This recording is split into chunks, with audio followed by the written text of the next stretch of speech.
Good morning. आज हम Brunner के संज्ञानात्मक सिद्धांत के बारे में चर्चा करेंगे। ब्रूनर के संज्ञानात्मक सिद्धांत के बारे में हम लोग सीखेंगे। तो ब्रूनर का सिद्धांत क्या है, इसके बारे में चर्चा करेंगे। इसके पहले इसके कॉन्सेप्ट इन्होंने बहुत ख़ास कॉन्सेप्ट नहीं दिया था। इन्होंने जीन पियाजे और वाइगोत्स्की के सिद्धांत को नकारते हुए बीच का रास्ता अपनाया और इन्होंने अपने सिद्धांत में जीन पियाजे को बेस बनाया, विकल्प के रूप में चुना। ठीक, अब चलिए स्टार्ट करते हैं।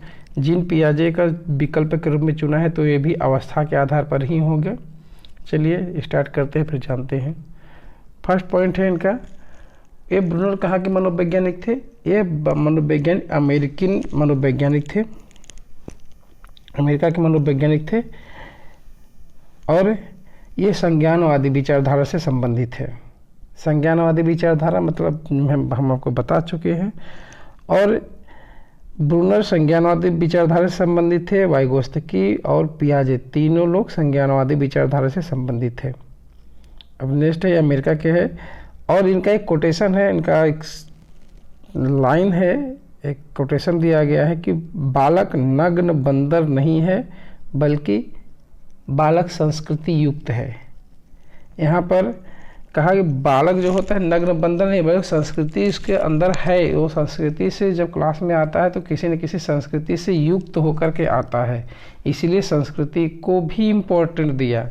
इस आधार पर हम यह कह सकते हैं कि ये वाइगोत्स्की से भी संबंधित है। और इनका जो सिद्धांत है स्टेप वाइज है, एक एक स्तर से है। तो पियाजे और ब्रूनर के बीच में जो विवाद चल रहा था भाषा चिंतन का, उनका इन्होंने मध्यम मार्ग निकाला। ठीक, नेक्स्ट, ब्रूनर ने पियाजे के संज्ञानात्मक विकास को अधिक विकसित करते हुए चिंतन में भाषा को अधिक महत्व दिया और कहा बालक को किसी भी अवस्था में कुछ भी सिखाया जा सकता है। देखिए, पियाजे के संज्ञानात्मक विकास को अधिक महत्व देते हुए, अधिक विकसित करने हुए उन्होंने चिंतन में भाषा का महत्व दिया, जबकि पियाजे कहते थे चिंतन पहले है, भाषा का बहुत बड़ा महत्व नहीं है। अब इन्होंने इसका बीच का रास्ता निकाला गया है। चिंतन जरूरी है लेकिन चिंतन होने के लिए भाषा भी बहुत जरूरी है। और इनका एक शब्द है कि बालक को किसी भी अवस्था में कुछ भी सिखाया जा सकता है। इनके अनुसार चिंतन करके भाषा का प्रयोग करके बालक को किसी भी अवस्था में कुछ भी सिखाया जाता है। जबकि पियाजे क्या कहते थे कि उन सीखते अपनी अवस्थाओं में जो सीखना है वही सीखेंगे, अवस्था से आधारित सब कुछ सीखेंगे। 4 अवस्था बताए थे। अब इनका एक बुक है, इनके बुक के बारे में चर्चा कर लेते हैं। तो इनके बुक बहुत सारे हैं लेकिन आपको बहुत ज़्यादा नहीं, लेकिन हाँ 2 बुक आपके माइंड में होना चाहिए। कौन कौन सी book? The relevant of education, दूसरा द प्रोसेस ऑफ एजुकेशन। यह दोनों बुक इम्पॉर्टेंट है। और नीचे और सारे बुक है, the study of thinking, process of cognitive growth, the culture of education. ये 5 बुक है। पांचों बुक अगर आपके माइंड में हो सकता है तो अच्छी चीज़ है, लेकिन ऊपर के 2 बुक आपको माइंड में रखना है। कौन कौन सा? The relevant of education and the process of education. अब ब्रूनर ने, नेक्स्ट पॉइंट है, ब्रूनर ने मुख्य रूप से 2 बातों पर ध्यान दिया। पहला क्या बात है?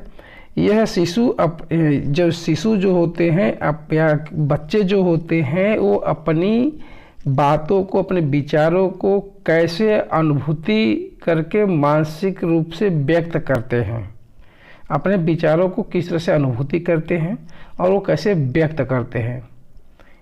और दूसरी बात है कि कैसे जो बच्चे होते हैं, शैशवावस्था बाल्यावस्था के जो बच्चे होते हैं वह कैसे चिंतन करते हैं। इस पर उनको इस 2 बातों पर अपना आधार बनाया, अपना बेस बनाया और ब्रूनर ने इसको बेस बनाते हुए अपना सिद्धांत प्रतिपादित किया। कौन कौन सा? बच्चों की अनुभूति क्या है, अनुभूति कैसे सीखते हैं, अनुभूति कैसे हो रही है और वो कैसे मानसिक रूप से किसी बातों को व्यक्त करते हैं।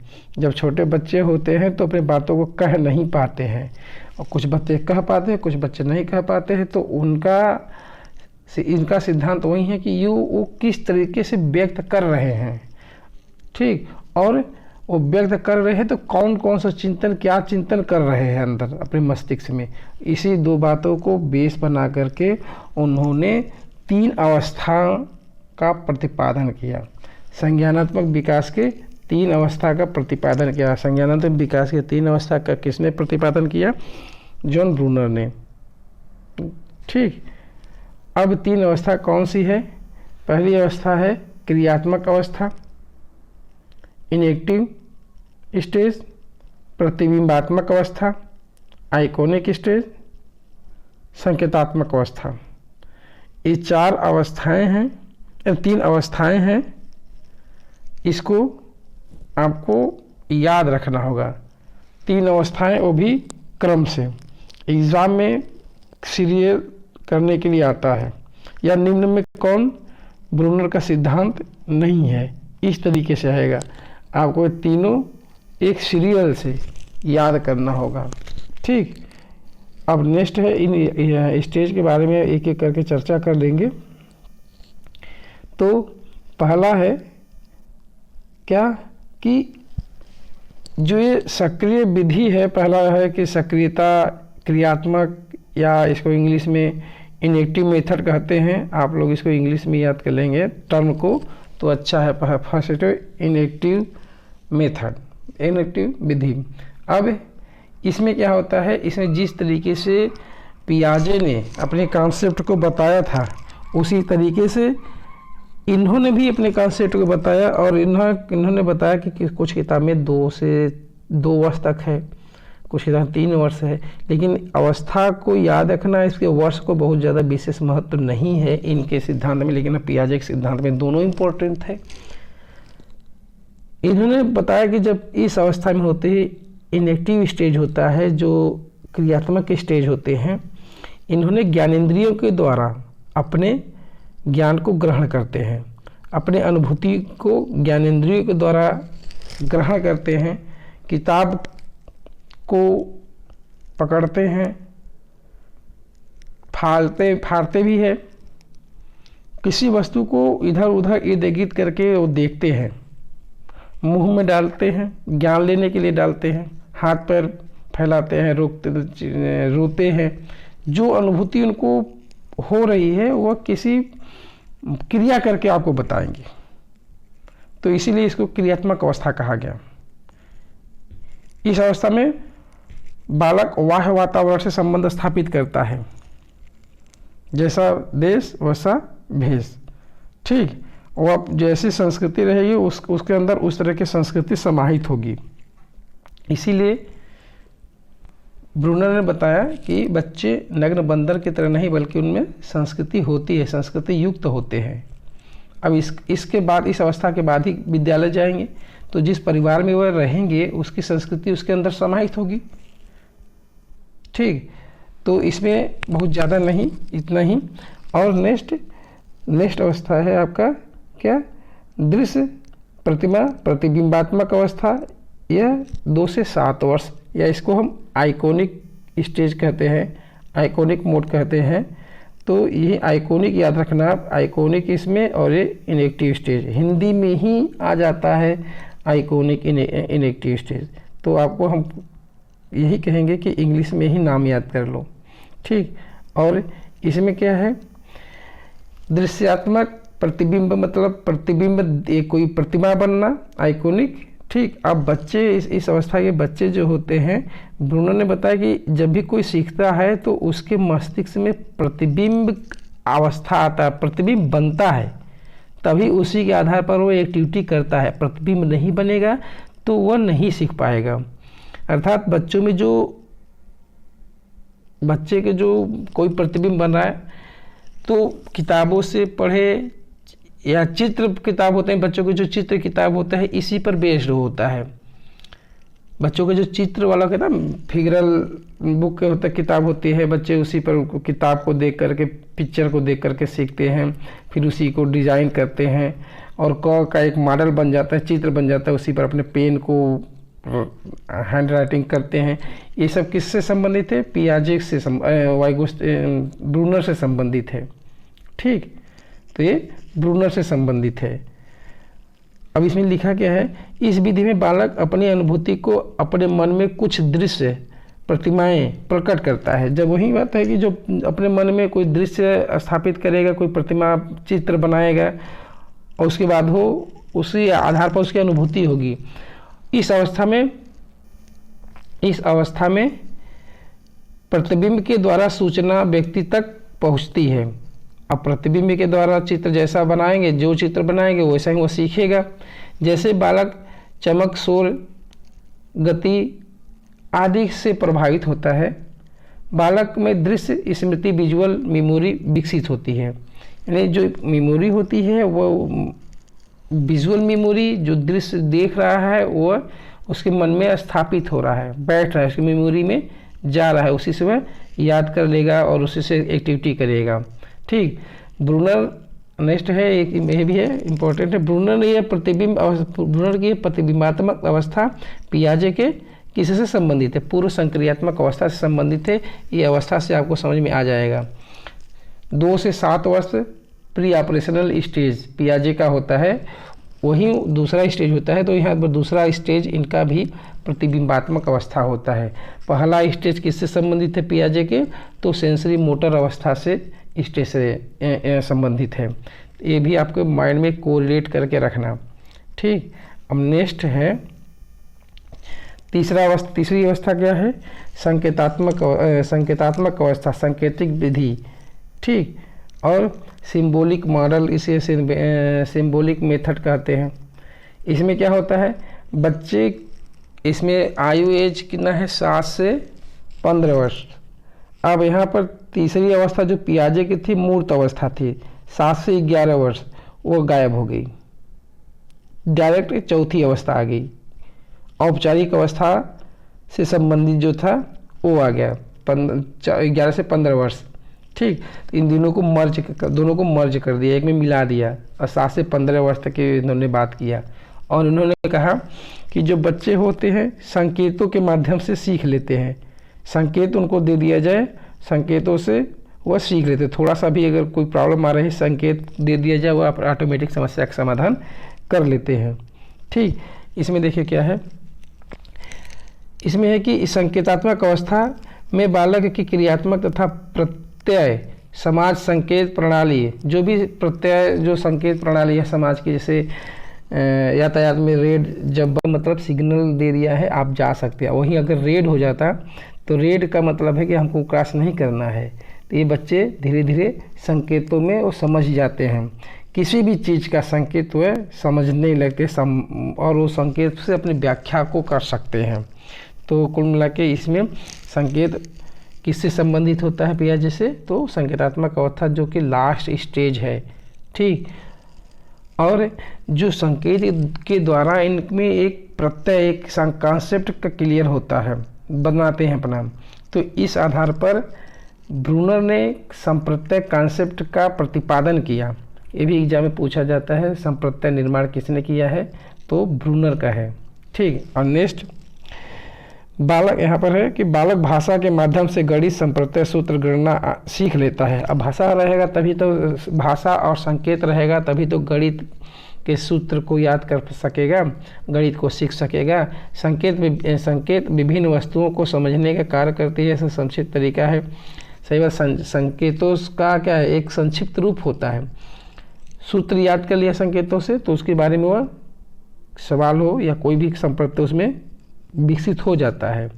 ठीक, और बालक संज्ञानात्मक कार्यप्रणाली में बढ़ जाता है, कार्यप्रणाली बढ़ जाती है। और नेक्स्ट है, बच्चे जितना ज़्यादा खोज करेंगे उतना ही ज़्यादा वह सीखेंगे। ब्रूनर की यह अवधारणा बहुत प्रसिद्ध है।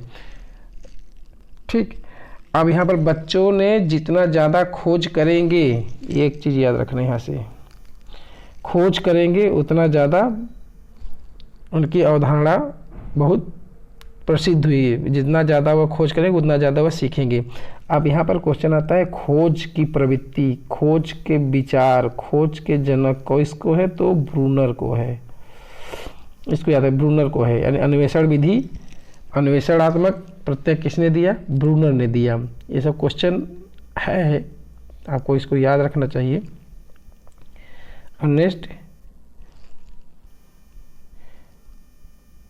हाँ एक बहुत ही इम्पोर्टेंट यहाँ पर भी ये समस्या है कि ये कॉन्सेप्ट किसने दिया, कौन सा? Spiral curriculum.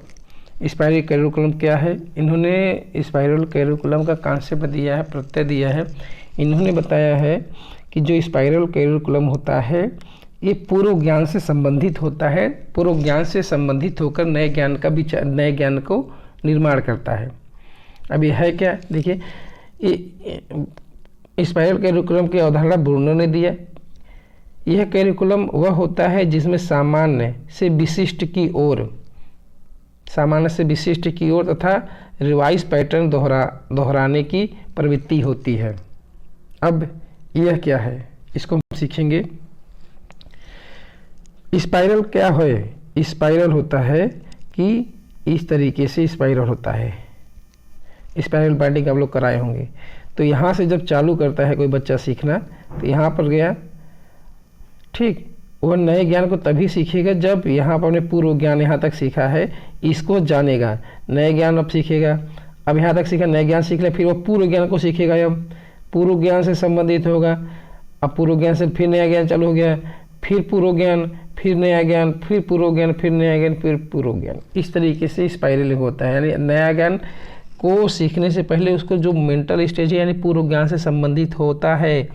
जब वो हम लोग पाठ योजना बनाते हैं, प्रस्तावना प्रश्न में क्या करते हैं, पूर्व ज्ञान से संबंधित बच्चा क्या जान रहा है। आप डायरेक्ट जाकर के बोलने लगेंगे, उनके मेंटल को नहीं समझेंगे तो नहीं क्लियर हो पाएगा उनको। तो उन्होंने बताया कि पहले कैरिकुलम ऐसा बनाना चाहिए कि जो पूर्व ज्ञान से संबंधित हो। कक्षा 6, 7, 8 की बात करते एक पुनरावृत्ति होता है। इसमें क्या होता है कि जो भी पाठ पढ़ाया जाए, 6 से जब 7 में गए हैं तो 7 में जाने से पहले उनका पहला चैप्टर आपका वो जो सिलेबस होगा उसमें नहीं होगा, पुनरावृत्ति होगा कि जो आपने 6 में पढ़ चुके हैं। तो क्या है वह स्पाइरल बाइंडिंग की एक तरह से कैरिकुलम बताया गया है। तो उन्होंने ही एक कॉन्सेप्ट दिया था कि जो भी पढ़ाया जाए पहले बच्चे का जो पूर्व ज्ञान है उससे रिलेट कर करके नए ज्ञान का निर्माण किया जाए।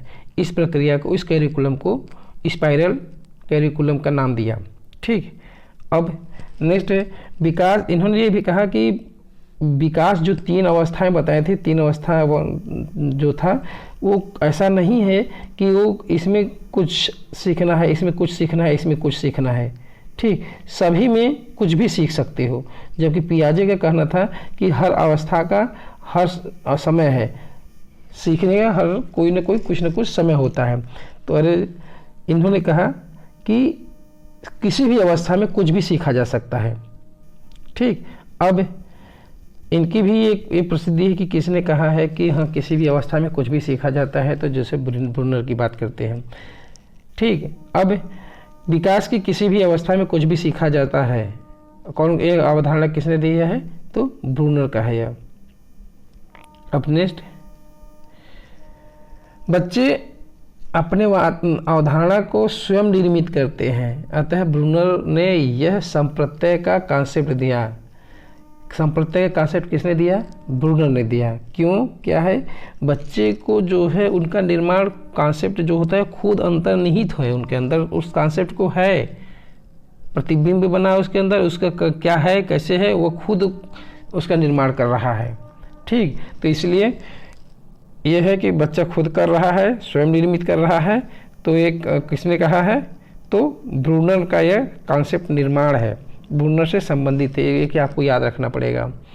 और नेक्स्ट है पियाजे और पियाजे और ब्रूनर से थोड़ा बात करते हैं। क्या है ये कहा है कि ब्रूनर और पियाजे कहते हैं कि बच्चे सक्रिय रूप से एक्टिव होकर सीखते हैं। दोनों लोग बताए हैं एक्टिव होकर सक्रिय रूप से सीखेंगे, खोज करेंगे, दोनों लोग ने बताया है। और लेकिन ब्रूनर कहते हैं अधिगम सतत कंटिन्यूअस होता है, लेकिन पियाजे कहते हैं कि अधिगम सतत स्टेप वाइज होता है। दोनों लोगों ने बताया कि हाँ बधिगम सतत होता है, लेकिन ये पियाजे कहते हैं अवस्थाओं में होता है, एक स्टेप होता है सबका सीखने का, लेकिन ब्रूनर इस चीज़ को नहीं मानते हैं। ठीक, और जबकि पियाजे स्टेज वाइज सीखने पर जोर दिए थे। और आगे है, और पियाजे कहते थे पहले विचार आता है, और ब्रूनर वाइगोत्स्की के अनुसार पहले भाषा आती है। ठीक, इन्होंने वाइगोत्स्की को भी लिया है और पियाजे को भी लिया है। तो विचार तो आता है, लेकिन विचार आने से पहले भाषा आती है। ठीक, इन्होंने कहा। अब स्पाइरल बाइंडिंग के लिए यहाँ पर एक चित्र दिया गया है तीनों अवस्थाओं को समझने के लिए। देखिए यहाँ पर है क्या कि जो इनेक्टिव स्टेज है, एक चित्र के माध्यम से सीख रहा है लड़का। अब उसके बाद जब इनेक्टिव स्टेज है तो वह एक्टिविटी के थ्रू सीख रहा है, कोई क्रियाकलाप करेगा उससे सीख रहा है। और आइकॉनिक स्टेज है, प्रतिबिंबात्मक अवस्था है, तो पिक्चर के थ्रू सीखेगा, किसी चित्र के थ्रू सीखेगा। और जब ये सिंबॉलिक अवस्था है तो रिसर्च करेगा, अपने आप में खोज करेगा। ठीक, तो यह जो स्पाइरल इस तरह से बनाया गया है, तो इनका मतलब यह है कैरिकुलम ऐसा हो कि जो एक पूर्व ज्ञान से संबंधित हो। और स्पाइरल कैरिकुलम यही है। स्पाइरल कैरिकुलम की अवधारणा किसने दिया है? तो ब्रूनर ने दिया है। ठीक, इतना आपके माइंड में रखना होगा। अब क्या है, नेक्स्ट है, इस सिद्धांत को संरचनात्मक निर्मितवाद, संरचनात्मक निर्मितवाद और अन्वेषण, खोज आदि नाम से जाना जाता है। तो अन्वेषण विधि, खोज विधि किसका है? ब्रूनर का है। एक चीज़ माइंड में रखना। और यह सिद्धांत जो है आगमनात्मक विधि पर जोर दिया। आपको याद करने की आवश्यकता नहीं है, आप इसको समझ जाएंगे। जब पूर्व ज्ञान से संबंधित है तो उनको जो वह ज्ञान जान रहा है वह विशिष्ट होती है, और धीरे धीरे वो बढ़ाएंगे तो सामान्य की ओर जाएंगे। तो विशिष्ट से सामान्य की ओर शिक्षण विधि जो होती है आगमनात्मक होता है। पहले उदाहरण फिर नियम, आगमनात्मक होता है। जो वह जान रहा है सरल चीज़ है तो उसको सरल चीज़ बताओ, सरल से जटिल की ओर। तो ये आगमनात्मक का फार्मूला होता है, सूत्र होता है। तो इस तरह से आगमनात्मक विधि पर जोर दिया। ठीक, ब्रूनर के अनुसार बालक में चिंतन भाषा का बहुत ही महत्वपूर्ण स्थान है, जबकि पियाजे के भाषा का बहुत महत्वपूर्ण स्थान उन्होंने नहीं दिया। ठीक, बस ये बहुत छोटा सा टॉपिक है, इसमें इतना ही। चलो ठीक है, ओके।